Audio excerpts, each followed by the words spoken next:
Artim Pollozhani ka mbyllur bashkëpunimin me Futboll Klub Flamurtarin. 43 vjeçarit i ishte besuar detyra e drejtorit sportiv. Pollozhani është arkitekti i Flamurtarit të këtij sezoni, ndërsa për merkaton e dimrit akoma nuk ishte afruar asnjë lojtar. Drejtues të klubit i than televizionit 6+1 Vlora se palët janë ndarë me konsensus. Kohët e fundit për shkak të situatës së vështirë që po kalon skuadra me mungesë rezultatesh në vendin e parafundit dhe me rrezik të rënies nga Superliga, kanë bërë që Pollozhani të ishte tejet i kontestuar edhe nga tifozët që shpesh gjatë ndeshjeve kanë kërkuar në kor largimin e tij.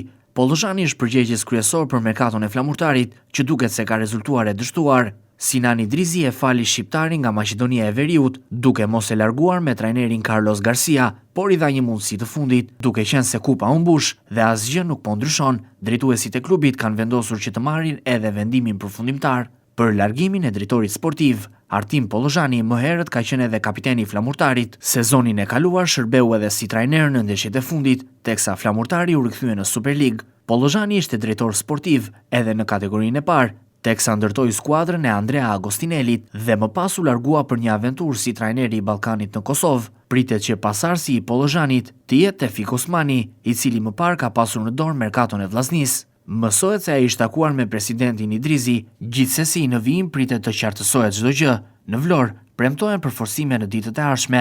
Flamurtari mban aktualisht vendin e parafundit në renditje. Për këtë, ndryshimi është i domosdoshëm.